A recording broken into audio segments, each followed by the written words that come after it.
তিশা, তোমাকে আমি ভালোবাসি। ভালোবাসা মাই ফুট। তোকে না বলেছি আমার সামনে আসবি না? চেয়েছিলাম সামনে না আসতে, কিন্তু কি করব, ভালোবাসার পরিমাণ যে অনেক বেশি। তোর মতো ছেলেদের আমি ভালোভাবেই চিনি। সামনে থেকে যা, আর ভুলেও আমার সামনে আসবি না। আমি কোনো কথা বললাম না। কি বলবো আপাতত খুঁজেও পাচ্ছি না। তিশার মুখের দিকে তাকিয়ে আছি। মেয়েটা দিব্যি ভালো আছে, কিন্তু সে আমার অনুভূতিগুলো একদমই বোঝার চেষ্টা করছে না। আমি চাইলেও ওর থেকে দূরে যেতে পারছি না। এমন কেন করে মেয়েটা? আমি ওর পাশে বসলাম। ও আমার দিকে বিরক্তি নিয়ে তাকিয়ে আছে। এরপর বলল, কি সমস্যা কি আপনার? বারবার একই কথা বলতে আমার ভালো লাগে না। যেদিন থেকে ভার্সিটিতে এসেছি আপনার চেহারাখানা বিরক্তিকর হয়ে গেছে। কেন যে চেঁচে পড়ে ক্লাসের ঠিকানাটা নিতে গিয়েছিলাম, অসহ্য। দেখেন ভাই রাহাত, সাফ জানিয়ে দিচ্ছি, ভালোবাসা আমার দ্বারা হবে না। আমি সামনের দিকে তাকালাম। কি বলবো আসলেই বুঝতে পারছি না। মেয়েটা নতুন ভার্সিটিতে এসেছিল। প্রথম দেখায় যে ভালো লাগা তৈরি হয়েছিল সেটা বুঝতে পেরে আমি নিজেও অবাক হয়েছিলাম। এত মেয়ে চোখের সামনে ঘুরে বেড়ায়, কারো প্রতি কোনোদিন এমন টান অনুভব হয়নি আমার। কিন্তু এই 2 বছর জুনিয়র মেয়েটার প্রতি এমন অদ্ভুত টান অনুভব করব আমি বুঝতেই পারিনি। আমি নিজেকে বোঝানোর চেষ্টা করেছি, কিন্তু কথায় বলে না, মন যাকে চায় তার প্রতি শত বারণেও তাকে পেতে চায়। তিশার প্রতি অজস্র টান অনুভব করার পর বুঝেছিলাম ভালোবাসা কেন ছ্যাঁচড়া বানায়। সত্যি আমি ছ্যাঁচড়ার মতোই গত 8টা মাস ধরে ওর পেছনে পড়ে আছি। এভাবে বসে আছেন কেন? লজ্জা করে না আপনার? সেদিন সবার সামনে চড় মারলাম, তবুও আমার সামনে এসেছেন। চানটা কি আপনি? তোমাকে চাই, সব সময় তোমাকে চাই। তোমাকে ঘিরেই তো আমার যত পাগলামো। আপনার পাগলামো নিয়ে থাকেন আপনি। আজাইরা পাবলিক, বেয়াদব একটা ছেলে। ছ্যাঁচড়া দেখেছি, এমন দেখিনি কোনোদিন। আমি কিছু বলতে গিয়েও পারলাম না। কি বলবো? তিশা তো ঠিকই বলেছে, আমি ছ্যাঁচড়া বেয়াদব। ভার্সিটির সবচাইতে বখাটে ছেলের মধ্যে আমি প্রথম। তিশার দিকে তাকিয়ে মুচকি হেসে কিছু বলতে যাব, তখনই পেছন থেকে কে যেন কষে একটা থাপ্পড় দেয় আমার পিঠে। তাকিয়ে দেখি প্রিন্সিপাল এসে দাঁড়িয়েছে। ওনার পেছনে তিশার বেস্ট ফ্রেন্ড ইতু দাঁড়িয়ে আছে। বসা থেকে উঠে দাঁড়াতেই গালে আরও একটি চড় অনুভব করলাম। বুঝতে পারলাম ঠোঁট ফেটে আমার রক্ত বের হচ্ছে। এমন কেন তুই? জীবনে কি কোনো দিন মানুষ হবি না? রোজ রোজ তোর নামে আমার কাছে কমপ্লেইন আসে। এখনো সময় আছে, নিজেকে শুধরে নে। আমি কিছুই বললাম না, আর চোখে ইতুর দিকে তাকালাম। সেই ওনাকে ডেকে এনেছে। উনি কান ধরে আমাকে অফিসের দিকে নিয়ে এলেন আর বললেন, তুই কোনো দিন কথা শুনবি না, তাই তো? চাসটা কি তুই?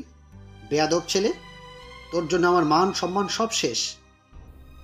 আপনার কোনো অধিকার নেই আমাকে বেয়াদব বলার। আর আপনাকে বলতে আমি বাধ্য নই যে আমি কি চাই। আপনি নিজের মতো থাকুন, আর আমাকেও আমার মতো থাকতে দিন। নিজে কি করেছেন সেটা ভাবুন তো একবার। কেন আসেন আমার পেছনে লাগতে? কথাটা বলি ওনার অফিস থেকে বের হয়ে এলাম। পকেট থেকে ফোনটা বের করে মাকে ফোন দিয়ে বললাম, তোমার হাজব্যান্ডকে বলে দিও যেন আমার পেছনে না লাগে। ছেলে হয়েছে বলে কি যখন তখন আমাকে ওনার আদেশ মানতে হবে? এটা যেন উনি না ভাবেন। তোমরা তোমাদের মতো থাকো আর আমাকেও আমার মতো থাকতে দাও, না হলে কিন্তু খুব খারাপ হবে। এই বলেই আমি ফোনটা কেটে দিলাম। রাগে নিচে চুল ছিঁড়তে ইচ্ছে করছে। ক্যাম্পাসে এসে গাছের নিচে বসে দূর থেকে তিশাকে দেখছি। বান্ধবীদের সাথে হেসে হেসে কথা বলছে। মেয়েটার কথা বলার ভঙ্গিমা, হাসি আমাকে সত্যি পাগল করে দেয়। প্রথম দেখায় ওর প্রতি যে ভালো লাগাটা তৈরি হয়েছিল, পরবর্তীতে সেটাই ভালোবাসার রূপ নেয়। তাই ভয়ে থাকতাম যদি অন্য কেউ নিয়ে নেয়। তাই আমি ওর দেরি না করে তাকে প্রথমবারের মতো প্রপোজ করে বসি। আমার প্রপোজাল শুনে সেদিন সে খুব সুন্দর করে বুঝে বলেছিল, মিস্টার রাহাত, ভালোবাসেন ঠিক আছে, ভালোবাসতেই পারেন, এতে কোনো বারণ নেই, কিন্তু নেক্সট টাইম আমাকে এটা বলবেন না। আর হ্যাঁ, আপনাকে যেন আমার আশেপাশেও না দেখি। আপনি আপনার মতো থাকবেন, আমি আমার মতো। ভুলেও আমাকে বাধ্য করবেন না আপনার গালে চড় মারতে। আমি আপনাকে ভালোবাসতে পারবো না। এই বিষয়টা অনেক বিরক্তিকর। তবে ভাববেন না যে আমি প্রেম করেছি আগে, তাই এমন বলছি। থাকে না মানুষের কিছু কিছু বিষয়ে অপছন্দ, আমারও এসব বিষয়ে অপছন্দ। সো এসব ভুলে যান।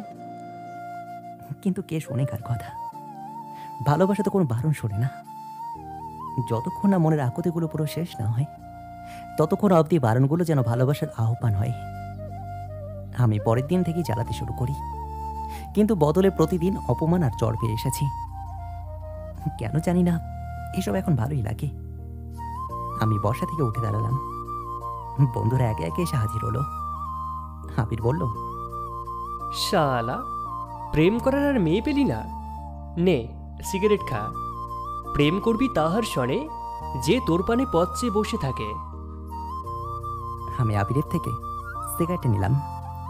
আবির আমার সবচাইতে কাছের বন্ধু। মেয়ে পটাতে ওস্তাদ, কিন্তু কখনো কাউকে সে ভালোবাসেনি। তার কাছে ভালোবাসা মানে মরিচিকা। তাই হয়তো ওর বাবা মা বেঁচে থাকতে ওর কেউ নেই। কথাটা শুনে আমি বেশ অবাকই হয়েছিলাম। যখন সে কলেজে ওঠে, সব কিছু থাকা সত্ত্বেও ওর মা ওনার অফিসের কলিগের সঙ্গে প্রেমের সম্পর্কে জড়িয়ে যায়। আবির ওর মায়ের বিষয়টা মেনে নিতে পারেনি। মা থাকতেও সে মাহারা হয়ে পড়ে। বাবার সঙ্গে কিছুদিন থাকার পর একদিন দেখে ওর বাবা তার হসপিটালে এক সুন্দরী নার্সকে প্রতিনিয়ত বাড়িতে এনে নিজের মতো করে মাস্তি করে। আবির মেনে নিতে না পারলেও কিছুই বলতো না। একদিন বিশাল ডক্টর মহিলার সঙ্গে বাবা কেলেঙ্কারিতে ফেঁসে গিয়ে তাকেই বিয়ে করে বসে। আর মহিলাটি আবিরকে ছাড়া ওর বাবাকে নিয়ে চলে যায় অন্য শহরে। আবির বাড়িতে একাই থাকে। অথচ সে দেখে এসেছে ছোট থেকেই মা বাবার মাঝে ভালোবাসার কত মিল, কত সুখানুভূতি। তারপরও সবকিছু এলোমেলো। হয়তো সেখান থেকে ওর কাছে ভালোবাসাটা মরিচিকা হয়েছে। আবিরকে চিন্তা আমার কষ্ট হয়, বড্ড কষ্ট হয়। সবসময় কষ্ট থাকলেও বলবে সবসময় ভালো থাকি। আজব, সত্যি সে আজব রহস্যময় একজন। পাশে তাকালাম, দেখি আবির তিশার দিকে এগিয়ে যাচ্ছে। আমি দৌড়ে তার পাশে গেলাম। হ্যালো তিশা, কখনো মৌমাছি দেখেছেন? আসছে আর একটা অসহ্য লোক। আহা, রাগ করেন কেন? আপনাকে জ্বালাতে আসিনি। বলছি, আমার বন্ধু হলো মৌমাছি আর আপনি ফুল। যতই ঝড় হোক না কেন, ফুল মাটিতে ডাল ভেঙে পড়ে গেলেও মৌমাছি কিন্তু সেই ফুলটার উপরেই বসবে, যতক্ষণ না পর্যন্ত ফুলটা পচে না যায়। ওই চল তো এখান থেকে। এসব আজাইরা পাবলিকের কথা শোনার সময় আমার নেই। তিশা হনহন করে চলে যায়। আবির মুচকে হাসে। আমি আবিরের কাণ্ড দেখে হাসি। হারামিটা আমার জন্য সব পারে। এরপর একে একে সব বন্ধুরা এসে হাজির হয়। আমি কেবল উদাস হয়ে চেয়ে থাকি। মা বাবার ব্যস্ততার চার দেওয়ালে বড় হয়ে ওঠা এই রাহাত বন্ধুদের পেয়ে বড্ড খুশি। যখন বুঝতে শিখি, তখন দেখেছি কাজের বুয়া আমাকে গোসল করিয়ে দেয়, খাইয়ে দেয়। স্কুল থেকে আসলে তিনিই ভাত বেড়ে খাইয়ে দিয়েছেন। কোনোদিন মা বাবার সাথে বসে আমি কিছুই খাইনি। বাবার ব্যস্ততা, মায়ের আরও ব্যস্ততা কেমন যেন করে তুলেছে আমাকে। কেমন আছি, কি করি, কখনো খোঁজ নেয়নি ওনারা। সবসময় নিজের কাজ, কিভাবে টাকা বানাবে সে নিয়েই ব্যস্ত থাকে। বায়না করে কিছুই চাইতে হয়নি আমাকে। বায়না করে চাওয়ার মাঝে এক ধরনের যে আনন্দ, সেটাও আমি বুঝতে পারিনি। বিছানার পাশে টাকা থাকতো, নিয়ে ঘুরতাম। কবে কি ড্রেস লাগবে জানতে চায়নি তারা। তাই একা থাকার এই চার দেওয়ালে বন্ধু বলতে শুধু আবির, সাকিব, সাব্বির আর আদিপি আছে। আরও দুজন ছিল, সুমাই আর অনন্যা, কিন্তু তাদের বিয়ে হয়ে যাওয়াতে আর তেমন কথা হয় না। আর আছে তিশা।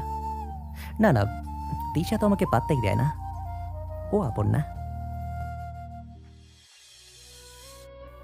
তিশা, কবে বুঝবে তুমি আমার মনের কথাগুলো? সত্যি যে তোমাকে ভালোবাসি আমি।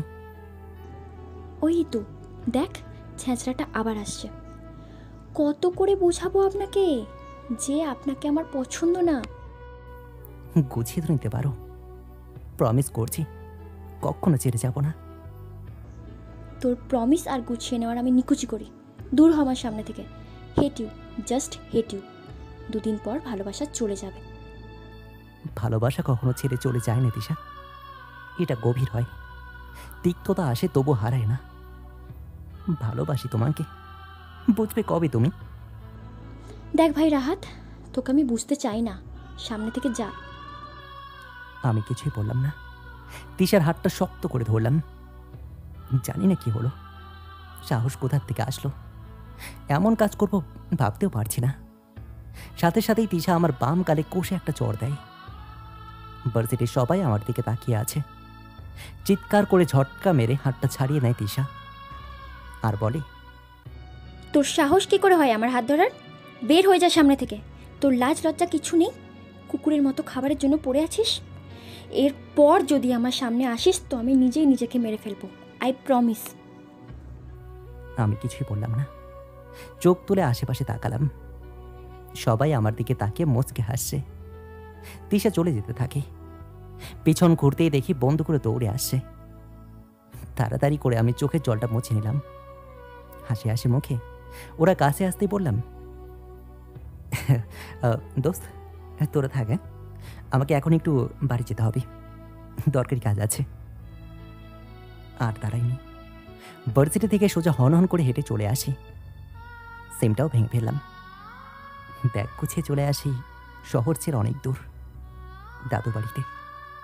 বুয়ার বন্ধুদের পর দাদুই আমাকে অনেক বেশি স্নেহ করে। কত বছর যেখানে আসিনি আমি। আমাকে দেখেই দাদু আমাকে শক্ত করে জড়িয়ে ধরে কান্না করতে থাকেন। মানুষ সত্যি বড়ই বিচিত্রময়। আপন মানুষগুলো খালি আপনাদের জন্যই কাঁদে। আসলে যারা আপন হয় তারা আপনই হয়, আর যারা হয় না, জোর করে হওয়াতে চাইলেও তারা কখনোই হয় না। 15 দিন হলো আমি এখানে আছি। ইচ্ছে নেই আমার কলকাতা ফিরে যাওয়ার। একা একা পুকুর পাড়ে বসে আছি। হঠাৎ কারো স্পর্শ টের পেলাম। পাশে তাকিয়ে দেখি হাবির এসেছে। অবাক হলাম। ও জানলো কি করে যে আমি এখানে আছি?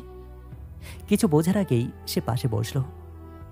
জলের সঙ্গে পা ডুবিয়ে পকেট থেকে ছোলা ভাজা বের করে বলল, নে শালা, খা। একটু শক্ত, তবে চিবিয়ে খেতে দারুণ লাগে। তুই এখানে?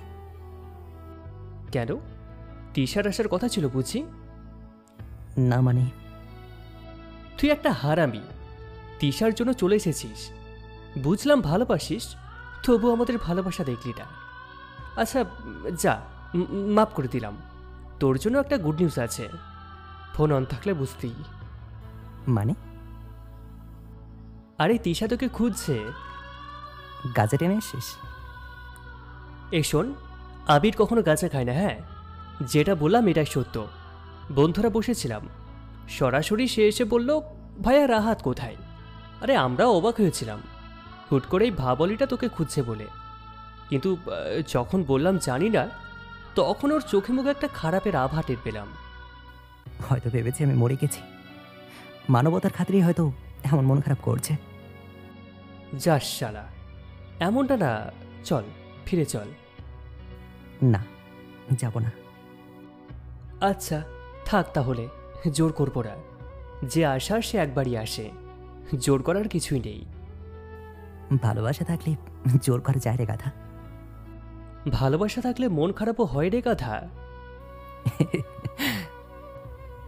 আরও সপ্তাহখানেক পর কলকাতায় ফিরে আসি। আবিরের সঙ্গে কথা বললে মনটা ভালো হয়ে যায়। ও কষ্টে থাকলেও কখনো কাউকে কষ্টের কথা বলে না, কিন্তু অন্যদের ঠিকই মন খারাপ হলে মনটা ভালো করে দেয়। ওর একটাই কথা, নিজেকে চেনার চেষ্টা কর, কখনো আবিরকে চিনতে আসবি না, কষ্ট পাবি। ভার্সিটিতে আজ 2.5 মাস পরে এসেছি। মাথাটা নিচু করে হাঁটছি, যেন তিশাকে দেখতে না পাই। আর এমনভাবে যাচ্ছি যেন তিশার সামনে পড়তে না হয়। কিছু দূর হাঁটার পরেই একটা ছেলে এসে কংগ্রাচুলেশন বলল। আমি হাওয়ার মতো তাকিয়ে আছি। ইশারায় একটি গাছের দিকে তাকাতে বলে। সেখানে একটি পোস্ট ঝোলানো আছে, আর তাতে লেখা, আই লাভ ইউ রাহাত। আমি চমকে উঠে ভাবলাম এটা নিশ্চয়ই বন্ধুদের কাজ। এগিয়ে গেলাম। কিছু দূর যেতেই ইতু সামনে আসে। আমি পাশ কাটিয়ে চলে যাচ্ছিলাম, তখন ইতু বলে, ভাইয়া এই নিন ফুল, তিশা দিয়েছে, সে আপনার জন্য অপেক্ষা করছে। আমি আবারও অবাক হলাম। সবাই কি পাগল হয়ে গেছে? এটা তো হওয়ার কথা ছিল না। কেন সে অপেক্ষা করবে আমার জন্য? আমি দৌড়ে ক্যাম্পাসে প্রবেশ করলাম। কিছু বাচ্চা ছেলে মেয়ে দৌড়ে আসে আমার কাছে, সবার হাতে একটি করে লাল গোলাপ। আমাকে দেখেই চিৎকার করে বলে, I love you Rahat, happy relation with Tisha. আমার মাথাটা চক্কর দিয়ে ওঠে। এসব কেন হচ্ছে? না না, ভার্সিটি থেকে আজ বের হতে হবে। পেছনে ঘুরতেই দেখি মা আর বাবা একসঙ্গে দাঁড়িয়ে আছে। মাথাটা এবার সত্যি কেমন যেন ঘুরতে থাকলো। প্রথমবার আমি বাবা মাকে একসঙ্গে দেখছি। এটা কি আদৌ সম্ভব? ওনারা কাছে আসলেন, আমার মাথায় হাত দিয়ে বললেন, বুঝিনি রে, তুই আমাদের ছাড়া কষ্টে আছিস। কখনো জানতে চাইনি কিছুই। তিশা, আবির, সাকিব এরা সবাই বুঝিয়ে দিয়েছে তোর প্রতি অন্যায় করেছি আমরা। নিজেদের কাজ নিয়ে ব্যস্ত, কখনো জানতে চাইনি তুই সারাদিন কি করিস। সরি রাহাত। আমি বাবা মাকে জড়িয়ে ধরলাম। খুব জোরে কান্না করতে ইচ্ছে করছে আমার। জড়িয়ে ধরে খুব কাঁদলাম। এমন সময় আবির বলল, হয়েছে, আর কাঁদতে হবে না। যা, ভার্সিটির পুকুর পাড়ে তিশা তোর জন্য অপেক্ষা করছে। আমি ভার্সিটির পেছনে চলে আসলাম। ছোট্ট একটি পুকুর। বাবার ক্ষমতা আর টাকার জোরে পুকুরের চারপাশটা পাকা করে দেওয়া হয়েছে। আর সেই পুকুরে শাপলা ফুলও ফুটেছে। তিশা পাড়ে বসে আছে, সামনের দিকে তাকিয়ে বসে আছে। আমি ওর পাশে গিয়ে বসলাম, আর চোখে তাকালো ও। আমি ভয়ে মাথাটা নিচু করে নিলাম। ও বলল, কেমন আছো? বুকটা কেঁপে উঠল। ওর কথায় আজ কোনো ছাড়ই নেই, নেই কোনো বিরক্তির ছাপ। কি মায়াচরিত কণ্ঠ নিয়ে কেমন আছি জানতে চাইছে। আমিও আবিরের মতো হেসে হেসে বললাম, আমি সবসময় ভালো থাকি। তুমি কেমন আছো? এতদিন আসোনি কেন? তুমি তো মানা করেছিলে। আমি বারণ করেছি বলেই শুনতে হবে নাকি? হুম। তাহলে এতদিন শোনোনি কেন? জানি না। ভালো, খুব ভালো। জানো তো রাহাত, আমার না বড় একটি আপু ছিল। সে একটা ছেলেকে ভীষণ ভালোবাসতো, কিন্তু ছেলেটা রিলেশনের কয়েক মাস পরেই আপুর বান্ধবীর সাথে পালিয়ে যায়। আপু এটা সত্যিই মেনে নিতে পারেনি। রাতেই ফ্যানের সাথে ওড়না পেঁচিয়ে মারা যায়। কি দোষ ছিল আপুর? ভালোবেসেছিল বলে। সেদিন থেকে সবচাইতে বেশি ঘৃণা করতাম ভালোবাসা বিষয়টাকে। চেয়েছিলাম সব ছেলেদের কষ্ট দেব, কিন্তু না, করিনি। সবাইকে আমার থেকে দূরে সরিয়ে দিয়েছি। তবে তবে কি? পারলাম না আমি। নিজের পাতানো আইন নিজেই ভেঙে ফেললাম। মা বাবাকে বলেছিলাম কখনো কষ্ট দেব না, কিন্তু মনে হয় আর সেটা হলো না। তোমাকে ফিরিয়ে দিতে কষ্ট হচ্ছিল, তবুও করেছিলাম। কিন্তু ধীরে ধীরে তোমার অনুপস্থিতি আমাকে বুঝিয়ে দেয় তোমার প্রতি অকারণে একটা বিশাল টান। কি করব, পারিনি ধরে রাখতে। আমি জানি এখন তুমি আমাকে ফিরিয়ে দেবে, কারণ তোমাকে যে আমি অনেক অপমান করেছি। জানি না কি করব, পরিবারের অমতে ভালোটা বেশিই ফেললাম। আমি বসা থেকে উঠে দাঁড়ালাম। তিশার হাতটা ধরলাম আমি, কিন্তু সে আজ হাতটা ছাড়িয়ে নিচ্ছে না, কিছুই বলছে না, করুণ চোখে তাকিয়ে আছে। আমি হাত ধরে টেনে নিয়ে যাচ্ছি। তিশা প্রশ্ন করলো, কোথায় যাচ্ছি? আমি কিছুই বললাম না। পকেট থেকে ফোনটা বের করে মা বাবাকে কল দিয়ে বললাম, মা, তিশার বাড়ির দিকে যাও, ওকে আজকে বিয়ে করব। তিশা বোকার মতো তাকিয়ে আছে। কয়েক সেকেন্ড ওর দিকে তাকিয়ে থেকে আবারও ফোন দিলাম বন্ধুদেরকে। একটা কাজ নিয়ে তাতে তিশাতে বাড়ি আয়। তিশা খালি হাবার মতো চেয়ে আছে। সে হয়তো এটা একদম আশা করেনি। ক্যাম্পাস থেকে বেরোতেই দেখি বন্ধুগুলো বাইক নিয়ে রেডি। বন্ধুরা তাকিয়ে আছে। একটা বাইক দেখে ইশারায় মুচকে এসে অল দ্য বেস্ট পরেই চলে গেল। তিশাকে নিয়ে আমি বাইকের কাছে আসলাম। তিশা খালি অবাক হয়ে তাকিয়ে আছে। তিশাকে বাইকে বসতে পড়েই স্টার্ট দিলাম। সে মনে হয় তখন অবাক হয়ে আছে। থাকুক না কিছুক্ষণ এভাবে, একটু পরেই তো শেষ হবে তার অবাকের অবসান।